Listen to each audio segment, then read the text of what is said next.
हाँ जी, क्या हाल चाल। तो welcome to the official YouTube channel of Gyan Gurukul सफलता की नई उड़ान। आपका आज फ्राइडे है तो आज करंट अफेयर्स का सेशन होना है और काफ़ी दिनों के बाद हो रहा है बिकॉज बीच में एक छुट्टी आ गई थी तो उस दिन हमने वो कंडक्ट नहीं करवाया था।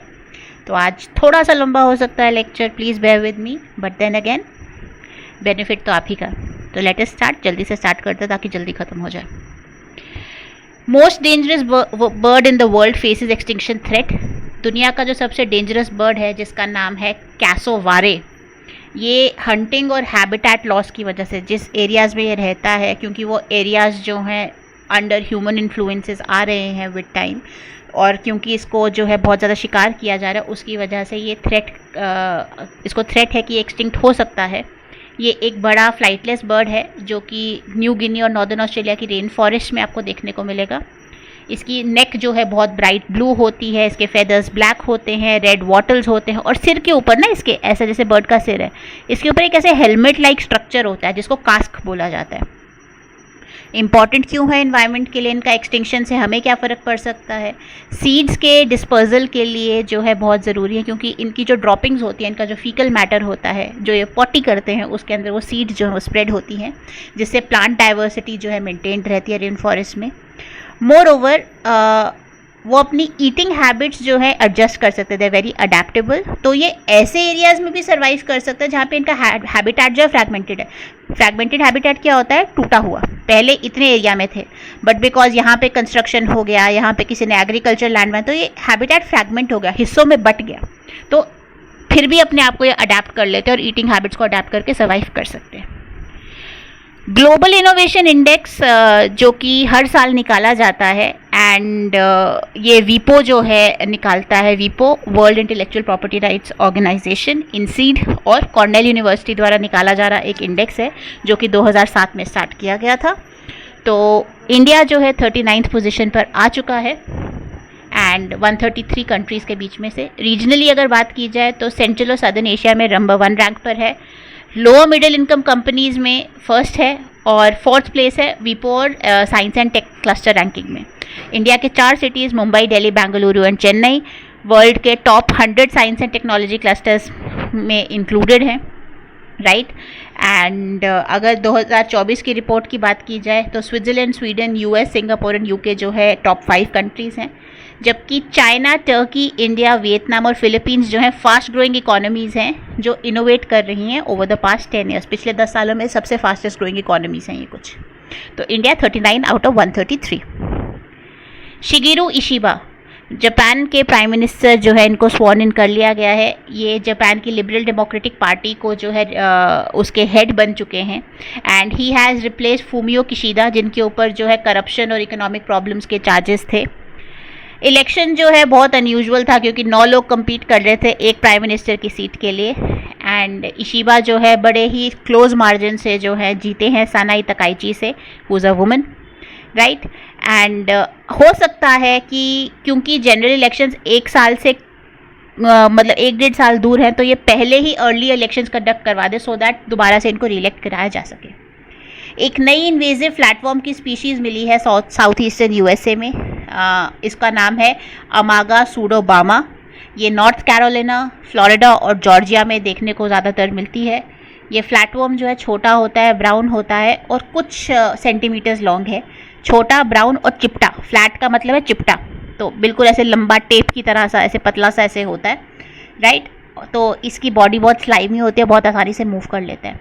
तो ये फ्लैटवर्म जो है छोटे छोटे एनिमल्स हैं जैसे आपके वर्म्स, स्नेल्स और स्लग्स, उस पर फीड करता है एंड इसकी वजह से जो वहाँ के नेटिव रहने वाली स्पीशीज़ है उनकी पॉपुलेशंस को इम्पैक्ट करता है, क्योंकि सारा तो यही खा जाता है तो बाकी क्या खाएंगे। अच्छा, न्यूज़ में ये भी था, oldest eyeliner discovered in Turkey's ancient pre historic city. क्यों इम्पॉर्टेंट है कि जो मेकअप इंडस्ट्री है वो 8000 साल पहले भी एग्जिस्ट करती थी, वहाँ से आईलाइनर मिला है। कहाँ से मिला है? एक आर्कियोलॉजिकल साइट है यसिलोवा होयुक जो कि टर्की में है। एंड ये आईलाइनर जो है ये ग्रीन सर्पेंटीन स्टोन का बना हुआ था और इसके ऊपर ब्लैक पेंट के ट्रेसेस जो है मिले हैं। तो अगेन कॉस्मेटिक इंडस्ट्री की हिस्ट्री के लिए बहुत इम्पॉर्टेंट है। हर चीज़ एग्ज़ाम में नहीं पूछी जाती है, कुछ चीज़ें जो है नॉलेज के लिए भी इंसान को जानना बहुत ज़रूरी है। ज़िंदगी में हर चीज़ एग्ज़ाम या गवर्नमेंट सरकारी नौकरी नहीं होती, और भी बहुत सी चीज़ें हैं, तो नॉलेज कभी भी वेस्ट नहीं जाती, तो that is why I added this. Kerala ने अर्बन गवर्नेंस इंडेक्स जो है इंडिया का वो टॉप करा है। ये प्रजा फाउंडेशन कंडक्ट करवाती है। और केरला क्यों टॉप कर चुका है? क्योंकि केरला के जो फाइनेंशियल मैनेजमेंट सिस्टम है और जो लोकल लेवल ग्रास रूट्स पर जो प्लानिंग है वो बहुत अच्छी तरह से मैनेज करता है, राइट। तो यूजीआई जो है वो देखता है कि कैसे सिटीज़ इंडिया में गवर्न होते हैं। 2 साल इसने लिए इस अर्बन गवर्नेंस इंडेक्स को कंप्लीट करने के लिए, एंड बहुत सारे एस्पेक्ट्स जो है गवर्नेंस के वो चेक करे। केरला का ये स्कोर था, ओडिशा का ये स्कोर था, तो ऑलमोस्ट 4.2 से जो है केरला ने ओडिशा को डिफीट किया। एंड ये जो है इंडेक्स ये हेल्प कर सकता है किस तरह से इन्वेस्टमेंट्स को अट्रैक्ट करना है, किस तरह से सस्टेनेबिलिटी और रेजिलेंस जो है सिटीज़ की वो बढ़ानी है, गवर्नेंस को कैसे एफिशिएंट करना है। इंडिया ने एक क्रूज़ भारत मिशन लॉन्च करा है। नाम से ही पता लग रहा है कि क्रूज़ टूरिज़्म को बूस्ट करने के लिए लॉन्च किया गया है। एंड जो यूनियन मिनिस्टर है सर्बानंद सोनोवाल, उन्होंने मुंबई पोर्ट से एक क्रूज़ शिप है जिसका नाम एम्प्रेस है, उस पर से ये क्रूज़ भारत मिशन को इनॉग्रेट करा। तो इंडिया का जो पोटेंशियल है क्रूज़ डेस्टिनेशन बनने में, इतनी बड़ी कोस्ट लाइन है हमारी, राइट। हमारे लक्षद्वीप आइलैंड्स हैं, अंडमान आइलैंड्स हैं, तो इन सबको जो है मोर ओवर हमारे इनलैंड वाटरवेज बहुत जो है रोबस्ट है, तो उन सबको प्रमोट करने के लिए क्रूज़ जो है टूरिज़्म है उसको प्रमोट करने के लिए एक क्रूज़ भारत मिशन जो लेकर आए हैं। 3 फेजेस में कंडक्ट होगा 2024 से 2029 तक। 5 पिलर्स हैं: सस्टेनेबल इंफ्रास्ट्रक्चर और capital, technology and operations, cruise promotion and circuit integration, supportive policies, capacity building and research. Mithun Chakraborty, इनको prestigious Dadasaheb Phalke award मिला है। It is the highest recognition of Indian cinema. I think जो अभी JKP का syllabus आया है उसमें अवार्ड्स एंड रिकग्निशंस भी हैं, तो उसके अंडर ये सवाल पूछा जा सकता है। 70th national film award ceremony पे उनको जो है सम्मान दिया गया, एंड इससे पहले इनको पद्म भूषण भी मिल चुका है। दादा साहेब फाल्के अवार्ड की अगर बात की जाए तो दादा साहेब फाल्के को फादर ऑफ इंडियन सिनेमा भी कहा जाता है, जिन्होंने इंडिया की पहली फुल लेंथ फीचर फिल्म जो है डायरेक्ट करी थी। मेरा आपसे सवाल है, उस मूवी का नाम क्या था? Which was India's first full length feature film, right? ये आप मुझे बताओगे। और ये अवार्ड उन लोगों को दिया जाता है जिनकी सिग्निफिकेंट कॉन्ट्रीब्यूशंस रहती है, एक लाइफ लॉन्ग इम्पैक्ट रहता है इंडियन फिल्म इंडस्ट्री पे, डायरेक्टिंग के थ्रू, एक्टिंग के थ्रू, क्रिएटिव रोल्स के थ्रू। काजिंट 2024, इसका 8th एडिशन, नाम से ही पता लग रहा है कजाकिस्तान एंड इंडिया। तो 2024 जो है 2024 में जो इसका एडिशन होगा वो 8th एडिशन होगा। एक मिलिट्री एक्सरसाइज है इंडिया और कजाकिस्तान में, और ये ओली उत्तराखंड में कंडक्ट करवाई जाएगी 30 सितंबर से 13 अक्टूबर तक। गोल क्या है? एनुअल इवेंट है, इसका एम क्या है, पर्पस क्या है कि मिलिट्री पार्टनरशिप कजाकिस्तान और इंडिया के बीच में जो है उसको प्रमोट करना, और 2016 में स्टार्ट की गई थी। ऑल्टरनेट ईयर्स जो है कंट्रीज़ को होस्ट करते, तो इस साल इंडिया में है, अगले साल कजाकिस्तान में होगा, फिर इंडिया में होगा, फिर कजाकिस्तान में होगा, राइट? ओके। भारत जेन, नाम से पता लग रहा है एक जेनरेटिव, जेन का मतलब जेनरेटिव एआई, तो भारत जेन एक जेनरेटिव एआई का प्रोजेक्ट है जो कि एक आर्टिफिशियल इंटेलिजेंस की टाइप होती है। जेनरेटिव एआई किसी भी तरह का टेक्स्ट, इमेज या साउंड जो है वो जनरेट कर सकती है। पब्लिक सर्विसेज को इम्प्रूव करना, सिटीजन पार्टिसिपेशन को इंक्रीज करना इसका ऑब्जेक्टिव है। प्रोजेक्ट को लीड कर रहा है IIT Bombay under the national mission on interdisciplinary cyber physical systems NMICPS, and TIH foundation जो है IoT और IoE जो इसके सेगमेंट्स हैं उसको मैनेज करेगी, जो कि टॉप यूनिवर्सिटीज़ और रिसर्च इंस्टीट्यूशंस के साथ काम करेगी इसको इस्टेब्लिश करने के लिए। IoT आ गया इंटरनेट ऑफ थिंग्स, IoE आ गया इंस्टीट्यूशंस ऑफ एमिनेंस। तो भारत जेन का स्पेशल क्यों है, क्या फीचर्स है उसके? मल्टीलिंगुअल और मल्टी मॉडल मॉडल्स को सपोर्ट करता है, भारतीय डेटा सेट है, इंडिजिनस डेटा सेट को यूज़ करेगा, राइट? डेटा प्रोटेक्शन को प्रमोट करेगा। ओपन सोर्स है, कोई भी इसको इस्तेमाल कर सकता है, कोई भी इसको जो है मॉडिफाई करके इसमें कुछ नया फीचर डाल सकता है, और AI इकोसिस्टम को प्रमोट करेगा। Okay. AP Singh chief of the air staff, air chief marshal AP Singh को जो है chief of the air staff बना दिया गया है। एक क्वालिफाइड फ्लाइंग इंस्ट्रक्टर हैं, यानी ये दूसरे पायलट्स को ट्रेन कर सकते हैं। He is an experimental test pilot, यानी वो एक एयरक्राफ्ट की डिफरेंट कंडीशंस के अंडर टेस्टिंग कर सकते हैं। 5000 से ज़्यादा घंटे ये फ्लाई कर चुके हैं on a wide variety of aircraft, और MiG-27 का जो स्क्वाड्रन है ये लीड कर चुके हैं। CARD 91 partnered with Visa to enhance forex card issuance platform. तो कार्ड 91 एक टेक ड्रिवन इंश्योरेंस प्लेटफॉर्म है जो एक सर्विस ऑफर करता है। उन्होंने वीज़ा के साथ जो है पार्टनर करा है ताकि फॉरेक्स कार्ड इशुएंस एक्सपीरियंस को जो है इम्प्रूव किया जा सके, इशूअर्स के लिए भी, जो इशू कर रही है फर्म उसके लिए भी, और जो उसको परचेज कर रही है, जो उससे सर्विस ले रही है उसके लिए भी, यानी कार्ड होल्डर्स के लिए। तो seamless issuance, enhance control of issuers and improve transaction visibility, fraud को कम करने का एक तरीका है। तो फॉरेक्स कार्ड मैनेजमेंट को सिंप्लीफाई करने का तरीका है ये, ताकि बिजनेस, एजुकेशन और लेजर ट्रैवलर्स को जो है उनकी ज़िंदगी थोड़ी सी आसान बनाई जा सके। साइंटिस्ट ने एक नया मैकेनिज्म डिस्कवर करा है प्रोटीन रेगुलेशन के लिए। तो जो बायोटेक एंड इनोवेशन काउंसिल के साइंटिस्ट हैं, जो कि एक centre for DNA fingerprinting and diagnostics में लोकेटेड है हैदराबाद में, उन्होंने WNT लेस प्रोटीन को यूज़ करके जो है एक नया प्रोसेस डिस्कवर करा है। ये प्रोटीन जो है ये क्रूशियल है for development of organs in animals with backbone, यानी वर्टिब्रेट्स, जिनका स्पाइनल कॉर्ड होता है। इनवर्टिब्रेट्स होते हैं और एक वर्टिब्रेट्स होते हैं। तो वर्टिब्रेट्स में ये बहुत इंपॉर्टेंट काम करता है ऑर्गन्स डेवलप करने के लिए। तो ये डिस्कवरी हेल्प करती है ये बताना कि प्रोटीन्स कैसे सेल्स के अंदर मूव करते हैं। अगर आप ज़्यादा इंटरेस्टेड हैं डिटेल्स पढ़ने में तो आप ये पढ़ सकते हैं, मैं एक्सप्लेन नहीं करूँगी, बिकॉज बहुत से स्टूडेंट्स होते हैं मैम कहते हैं मैम बहुत कॉम्प्लेक्स कॉन्सेप्ट आ गया, हमारे ऊपर से निकल गया। तो आप ये पढ़ सकते हैं, इसमें ये सेल्फ एक्सप्लेनेटरी है, कुछ इसमें है नहीं है, right. Kho kho world cup will debut in India in 2025। पहली बार पूरे ग्लोबली पहली बार kho kho world cup organise करवाया जा रहा है और इंडिया में करवाया जा रहा है 2025 में, ठीक है। 24 कंट्रीज़ 6 कॉन्टिनेंट से पार्टिसिपेट करेंगी, दोनों मेन एंड विमेन कैटेगरीज़ में। Kho kho federation of India जो है ये स्पोर्ट प्रमोट करने की कोशिश कर रहे हैं 200 स्कूल्स में across 10 cities, aiming to register at least 50 lakh players. और इवेंट का एम क्या है कि जो इंडिजिनस इंडियन स्पोर्ट है खो खो, उसको ग्लोबल लेवल पर जो है एलिवेट किया जाए, ग्लोबल लेवल पर लेकर आ जाए अपनी रिच हेरिटेज को शोकेस करने के लिए।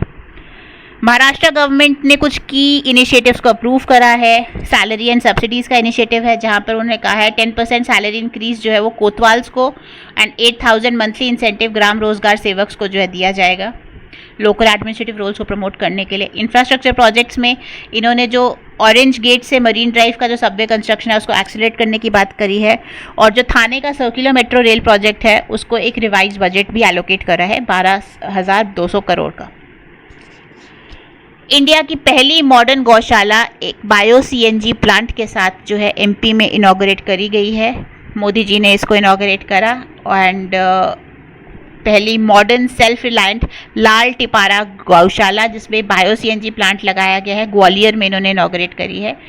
कैपेसिटी क्या है, 3 ton of natural gas daily produce कर सकती है 100 टन ऑफ काउडंग से, यानी गोबर से 100 टन गोबर यूज़ करके वो 3 टन नेचुरल गैस प्रोड्यूस कर सकती है। IOC जो है आप उसका जो कॉरपोरेट सोशल रिस्पॉन्सिबिलिटी का फंड है उसमें से 32 करोड़ लगाकर जो है ये सेटअप किया गया है, और इस पे ऑर्गेनिक मैन्योर भी बनता है। प्रधानमंत्री मोदी ने अगेन हजारीबाग झारखंड में 80,000 करोड़ के करीब के प्रोजेक्ट्स जो है इनॉग्रेट करे हैं। धरती आबा जनजातीय ग्राम उत्कर्ष अभियान, जहाँ पे जो ट्राइबल विलेजेस हैं across the 550 districts of Jharkhand उनको बेनिफिट किया जाएगा। Eklavya schools for tribal education, 40 Eklavya model residential schools जो है वो इनॉग्रेट करे जाएंगे, ठीक है। एंड फाउंडेशन फॉर 25 मोर जो है वो ले डाउन कर दी गई है। PM Janman projects, multiple projects under PM Janjatiya Manthan initiative for holistic development of marginalise communities. तो इन तीनों चीज़ों के लिए 80,000 करोड़ से ज़्यादा जो है फंड एलोकेशन वो करा गया है हजारीबाग झारखंड में। Carlos Alcaraz one first China open title. तो फर्स्ट चाइना ओपन टाइटल इन्होंने अब वर्ल्ड नंबर 1 जानिक सिनर को जो है हराया। एक चाइना ओपन टाइटल किसका, टेनिस का। तो कार्लोस अल्काराज एक स्पेनिश प्रोफेशनल टेनिस प्लेयर हैं He has been ranked as high as world number 1 in singles by the Association of Tennis Professionals and इन्होंने 16 ATP tour level single titles जीते हैं, including 4 major titles and 5 masters 1000 titles. Maharashtra government declared indigenous cow as राज्य माता so that उनका welfare जो है promote किया जा सके और जो स्ट्रगलिंग गौशालाज हैं उनको सपोर्ट दिया जा सके. तो एक डेली सब्सिडी 50 रुपये प्रति गाय जो है इन गौशालाज को दी जाएगी इन गायों का ध्यान रखने के लिए. और महाराष्ट्र गौ सेवा कमीशन जो है इसको ओवरलुक करेगी. ठीक है, क्यों? क्योंकि जो इंडिजिनस काउ पॉपुलेशन है वो डिक्लाइन कर रही है. It has dropped by almost 21% अगर 2019 सेंसस की माने. नीति आयोग ने state chapter for women entrepreneurship platform जो है ये लॉन्च करा है तेलंगाना में. सबसे पहला चैप्टर है and in partnership with WE women entrepreneurship hub and the Telangana government. And WEP में विमेन एंटरप्रेन्योरशिप प्लेटफॉर्म पर 30,000 से ज़्यादा विमेन एंटरप्रेन्योर्स हैं जिनको डिजिटल स्किल्स, फाइनेंस, मेंटोरशिप और मार्केट लिंकेजेस प्रोवाइड की जाएंगी. राइट. नीति आयोग के CEO कौन है? BVR Subrahmanyam. PM E drive scheme launch to accelerate EV adoption. तो मिनिस्ट्री ऑफ हेवी इंडस्ट्रीज़ ने E-ड्राइव स्कीम जो है भारत मंडपम पे जो न्यू दिल्ली में है उसको लॉन्च करा है सो दैट इलेक्ट्रिक व्हीकल की अडॉप्शन को प्रमोट किया जा सके और साथ ही साथ जो एसेंशियल चार्जिंग इंफ्रास्ट्रक्चर है अक्रॉस इंडिया इस EV व्हीकल्स के लिए, इलेक्ट्रिक व्हीकल्स के उसको जो है इस्टेब्लिश किया जा सके. तो ऑलमोस्ट 11,000 करोड़ का ओवरले है जो कि 2 साल में निकाला जाएगा. एंड वाउचर्स निकाले जा रहे हैं EV कस्टमर्स के लिए ताकि वो डिमांड इंसेंटिव्स और इस परचेज प्रोसेस को स्ट्रीमलाइन किया जा सके. Bihar CM Nitish Kumar inaugurated Bapu tower on Gandhi Jayanti. Bihar के जो CM है नीतीश कुमार उन्होंने बापू टावर पटना में इनॉग्रेट करा 155th anniversary of Mahatma Gandhi पर. सिलेंड्रिकल और रेक्टेंगुलर डिज़ाइंस हैं अक्रॉस 5 स्टोरीज एंड इसमें गैलरीज बनाई गई हैं जहाँ पे महात्मा गांधी की ज़िंदगी को दर्शाया गया है. और जो उनका विजिट था बिहार में स्पेशली ड्यूरिंग द चंपारण सत्याग्रह तो उसको स्पेशल सेक्शन दी गई है. राइट. लद्दाख जो है वो एक स्पेशल स्टेटस जो है सीख कर रहा है under the 6th schedule of the Indian constitution. और 6th शेड्यूल जो है it is overseen bye article 244 clause 2. तो administrate tribal areas in Assam, Meghalaya, Tripura and Mizoram. Already 6th schedule जो है वो असम, मेघालय, त्रिपुरा और मिजोरम के जो ट्राइबल एरियाज हैं उसको ओवरसी कर रहा है. Under the 6th schedule autonomous district councils बनाई जाती हैं जिसमें अप टू 30 मेंबर्स होते हैं. गवर्नर हमारे केस में लेफ्टिनेंट, लद्दाख और हमारे केस में लेफ्टिनेंट गवर्नर्स जो हैं 4 नॉमिनेट करेंगे, 26 जो है वो इलेक्ट किए जाएंगे. डिस्ट्रिक्ट काउंसिल्स के साथ ऑटोनॉमस रीजनल काउंसिल्स भी बनाई जाएंगी जहाँ पे स्पेसिफिक ट्राइब्स को जो है कवर किया जाएगा विद इन ऑटोनॉमस डिस्ट्रिक्ट्स. और पावर्स क्या रहेंगी कि वो लॉज बना सकते हैं on subjects like agriculture, inheritance etcetera. Civil matters पे बेसिकली लॉज बना सकते हैं. लैंड रेवेन्यू कलेक्ट कर सकते हैं, टैक्सेस इम्पोज कर सकते हैं. Claudia Sheinbaum became Mexico's first women president. Sheinbaum जो पहले एक मेयर रह चुके हैं मेक्सिको सिटी की और एक क्लाइमेट साइंटिस्ट भी हैं. She has become the first woman president of Mexico. 58% of the vote जो है उनको मिला है. नॉर्थ अमेरिका के साउथ की तरफ, नॉर्थ अमेरिका ऐसा सा है ना, ऐसा सा है. तो यहाँ पर अगर आप आओ तो मेक्सिको यहाँ पर आपको देखने को मिलेगा. Right. It is the 13th largest country by area. Capital Mexico city है. ऑफिशियल लैंग्वेज जो है वो है स्पेनिश या स्पेनियोल जैसा इसको बोला जाता है. Next, India, Nepal and Bangladesh sign trilateral power trade deal. तो इंडिया, नेपाल और बांग्लादेश ने एक अग्रीमेंट साइन करा है जहाँ पे नेपाल को परमिशन दी गई है कि वो 40 मेगावाट्स ऑफ इलेक्ट्रिसिटी जो है बांग्लादेश से खरीद सकता है, एक्सपोर्ट कर सकता है वाया इंडियाज़ ग्रिड. यानी इंडिया की इलेक्ट्रिसिटी ग्रिड को यूज़ करके 40 मेगावाट इलेक्ट्रिसिटी जो नेपाल तक पहुँचाई जाएगी. और ये इलेक्ट्रिसिटी कैसे फ्लो करेगी? जो हमारा धलकेबार मुजफ्फरपुर ट्रांसमिशन लाइन है जो बांग्लादेश पहुंचता है वो 400 किलोवाट वोल्ट का लाइन है, वहाँ से उसको ट्रांसफ़र किया जाएगा. इस डील में जो सुनकोशी 3 हाइड्रो पावर प्रोजेक्ट है उसको भी डेवलप करने का प्लान बनाया जा रहा है और एक new cross border transmission line ले करने का भी प्लान बनाया जा रहा है. पीएम मोदी ने इंडिया जमैका के टाइज को जो है प्रमोट करने के लिए, उनको ऑनर करने के लिए, उनकी इज्जत करने के लिए दिल्ली में एक रोड का नाम जमैका रोड, जमैका मार्ग रख दिया गया है. और ये मार्ग जो है जमैका हाई कमीशन जो दिल्ली में है उसके बिल्कुल बाहर से निकलता है. तो शेयर्ड लव फॉर क्रिकेट है एंड ही एक्सप्रेस, उनको ये विश्वास है कि उसेन बोल्ट से जितनी तेज़ी से भागता है उतनी तेज़ी से इंडिया और जमैका के टाइज जो है वो ग्रो करेंगे। ठीक है, तो ये था। कैबिनेट ने 5 लैंग्वेजेस को क्लासिकल लैंग्वेज का स्टेटस दिया है। कौन कौन सी 5 लैंग्वेजेस हैं? मराठी, बंगाली, पाली, प्राकृत एंड असमीज़। तो टोटल क्लासिकल लैंग्वेजेस हो गई 11। हमारी जो शेड्यूल 8 की लैंग्वेजेस हैं वो कितनी है? प्रीवियसली तमिल, संस्कृत, तेलुगु, कन्नड़ा, मलयालम एंड उड़िया जो थे ये 6 क्लासिकल लैंग्वेजेस थी। सबसे लेटेस्ट उड़िया थी, लेकिन अब 5 और ऐड हो गई हैं। And the states involve are Maharashtra, Bihar, Uttar Pradesh and Madhya Pradesh, West Bengal and Assam. Right. Pali और प्राकृत उत्तर प्रदेश और मध्य प्रदेश में बोली जाती है। पाली अगर आपको पता हो, बुद्धिज़्म की प्राइमरीली जब हिनायान आया था, थेरावाड बुद्धिज़्म आया था, तो पाली जो है was a predominant language. And Prakrit Jainism के साथ एसोसिएटेड है। Right. Khushi wins bronze at ISSF junior world championship in Lima. Lima जो है पेरू में है एंड इन्होंने ब्रॉन्ज जो है शूटिंग में जीता है, विमेंस 50 मीटर राइफल में। ठीक है। India joins international energy efficiency hub. Union cabinet ने अप्रूव किया है इंडिया का participation in the international energy efficiency hub, जो जिस by signing a letter of intent. यानी जो सस्टेनेबिलिटी को लेकर हमारा कमिटमेंट है और ग्रीन हाउस गैस एमिशंस को रिड्यूस करने का हमारा कमिटमेंट है, उसे स्ट्रेंथन करता है। जुलाई 2024 तक 16 कंट्रीज़ ने इस हब को ज्वाइन कर चुके हैं। कौन कौन सी हैं? Argentina, Australia, Brazil, Canada, China, France, Germany, Japan, Russia, Saudi Arabia, the United states and the United kingdom. Asian development bank ने हिमाचल प्रदेश टूरिज्म को बूस्ट करने के लिए $162 मिलियन का लोन जो है अप्रूव करा है, सो दैट सस्टेनेबल टूरिज्म को प्रमोट किया जा सके, हेरिटेज साइट्स को अपग्रेड किया जा सके और टूरिज़्म का जो इंफ्रास्ट्रक्चर है, वॉशरूम्स एंड जो आपका water drinking facilities, shopping complexes, इसे इम्प्रूव किया जा सके। तो की प्रोजेक्ट कंपोनेंट्स क्या हैं?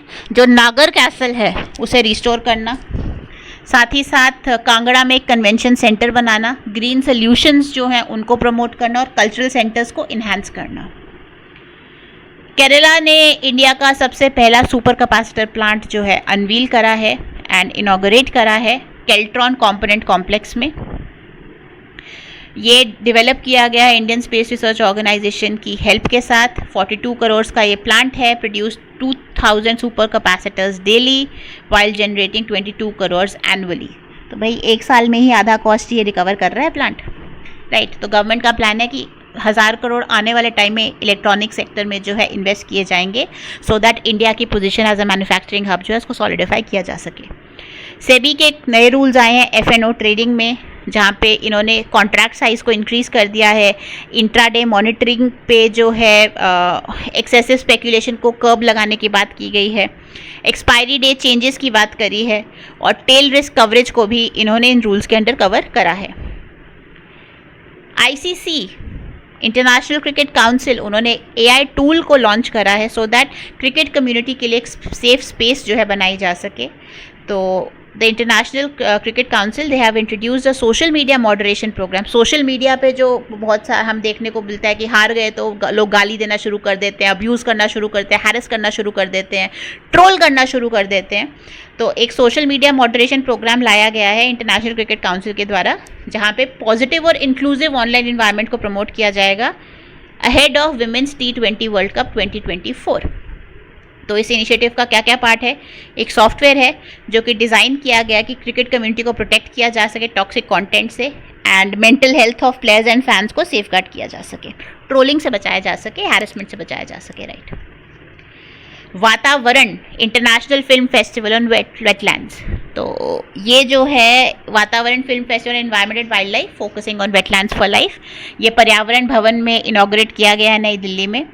जितेंद्र कुमार जो हमारे मिनिस्टर हैं, उन्होंने एम्फसाइज किया कि वेटलैंड्स की जो इकोलॉजिकल और इकोनॉमिक इम्पॉर्टेंस है टू 6% ऑफ इंडियाज़ पॉपुलेशन है।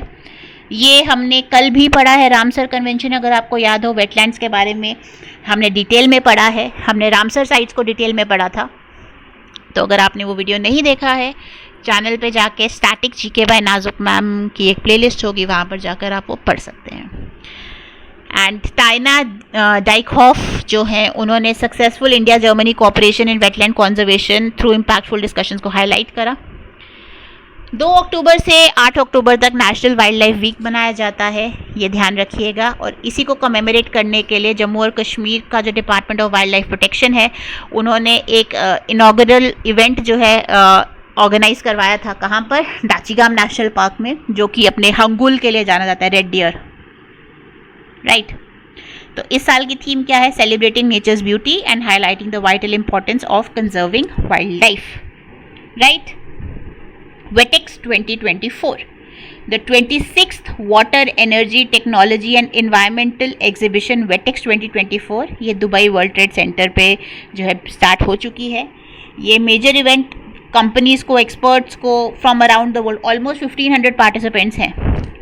तो to showcase new developments in renewable energy, water treatment and environment technologies. 13 countries को अपने पवेलियंस भी मिले हैं जहाँ पे वो अपनी ये सब चीज़ें शोकेस कर सकती हैं। इंडिया की स्ट्रॉन्ग प्रेजेंस है, 29 well known companies are participating. And इसको ऑर्गेनाइज कौन करवा रहा है? Dubai electricity and water authority, दीवा। ये हम पढ़ चुके हैं, मैंने रिपीट कर दिया, but just in case somebody missed it you can go through it again. IIT Madras researchers develop new method for retinal treatment. तो नई टेक्निक उन्होंने निकाली है जहाँ पे वो लेज़र का इस्तेमाल करके, थोड़ी सी हीट प्रोड्यूस करके दे इंश्योर कि इफ़ेक्टिवली जो मेडिसिन हम दे रहे हैं रेटिना और रेटिनल प्रॉब्लम्स के लिए वो उस रेटिना तक पहुँचे, राइट। तो यही है। एंड 10 साल का काम है professor Arun Narasimhan and eye specialist doctor Lingam Gopal के बीच में। रेटिनल डिसऑर्डर्स की अगर बात की जाए, एक रेटिना क्या होता है? लाइट सेंसिटिव पार्ट होता है बैक ऑफ द आई। ये आपका आई बॉल है ना, ऐसा होता है, ऐसा होता है। तो यहाँ पर आपका रेटिना होता है जहाँ पे लाइट गिरती है और इमेज फॉर्म करती है और यहाँ से वो ब्रेन तक की तरफ ट्रांसमिट की जाती है। अपने साइंस वाले टीचर से आप पूछ सकते हैं to explain this concept further. तो लाइट सेंसिटिव पार्ट होता है, इसमें कोन्स एंड सर्कल्स का कॉन्सेप्ट रहता है। तो इसमें बहुत सारे हमें इश्यूज देखने को मिल रहे हैं, जैसे रेटिनाइटिस पिगमेंटोसा, जहाँ से आपका पेरिफेरल विजन, कहते हैं ना जब हम सीधा देख रहे होते हैं तो हमें आसपास का, साइड में जो हो रहा है, लेफ्ट और राइट में जो हो रहा था वो भी पता लगता है। तो पेरिफेरल विजन कम हो रहा है। एज रिलेटेड मैक्यूलर डिजेनरेशन हो रहा है। सेंट्रल विजन ओल्डर एडल्ट्स में देखते हैं जैसे उनकी नज़र कमज़ोर हो रही है। डायबिटिक रेटिनोपैथी, डायबिटीज़ की वजह से रेटिना के ब्लड वेसल्स जब इम्पैक्ट होते हैं। रेटिनल डिटैचमेंट, जहाँ पे रेटिना जो है अलग हो जाता है अपने अंडरलाइन टिश्यू से, तो देखने में फिर दिक्कत आती है। स्टारगार्ड डिजीज़, जहाँ पे विजन लॉस होता है यंग पीपल में। तो ये conditions often require eye exam to detect. And symptoms क्या रहते हैं? ब्लाइंड स्पॉट्स हैं, फ्लैशेज हैं, फ्लोटिंग शेप्स इन विजन देखने को मिलती हैं। तो इन सब को ख़त्म करने के लिए, इन सब को ट्रीट करने के लिए एक नया मेथड जो IIT मद्रास लेकर आया है, and it uses basically laser therapy. FCI has launch digital transformation with अन्न दर्पण इनिशिएटिव। ये अन्न दर्पण एक नया डिजिटल प्लेटफॉर्म है FCI का। तो जो FCI का पुराना सिस्टम था डेपो ऑनलाइन सिस्टम का, उसको रिप्लेस करता है। एडवांस टेक्नोलॉजी यूज़ करता है जहाँ पे हम फूड सप्लाई चेन्स को मैनेज कर सकते हैं, जैसे मंडीज़ हैं, मिल्स हैं, डिपोज़ हैं, ताकि एफिशिएंट हमें एक सप्लाई चेन मिले। तो कोफॉर्ज लिमिटेड जो है वो डिज़ाइन करेगी, डेवलप करेगी और मेंटेन करेगी अन्न दर्पण को। एंड एक क्लाउड बेस्ड प्लेटफॉर्म बनाया जाएगा जिसकी वजह से स्मूथ कम्युनिकेशन जो है different parts of the system के बीच में इंश्योर किया जाएगा। ताइवान को पहला शिपमेंट अपनी हार्पून मिसाइल सिस्टम्स का मिल चुका है। ताइवान ने 100 उनको पहले शिपमेंट में 100 land based harpoon anti ship missile systems जो है मिले हैं from United states. Taiwan, again आपको पता हो अगर, तो चाइना जो है बहुत अग्रेसिवली परसू कर रहा है कि ताइवान हमारा ही पार्ट है। तो and it is a manufacturing hub as well. तो अपनी मिलिट्री को स्ट्रेंथन करने के लिए और रीजनल टेंशन को कम करने के लिए बहुत ज़रूरी था। हार्पून मिसाइल सिस्टम की अगर बात की जाए, it was developed by McDonnell Douglas and US में यूज़ किया जाता है प्रेडोमिनेंटली, वहीं पर मैन्युफैक्चर होता है। और आज की डेट में मोर देन बहुत सारी कंट्रीज़ जो हैं इसको यूज़ कर रही हैं। रेंज इसकी 60 नॉटिकल माइल से ज़्यादा होती है। रडार जो है यूज़ करता है ताकि टारगेट को एक्यूरेटली हिट कर सके।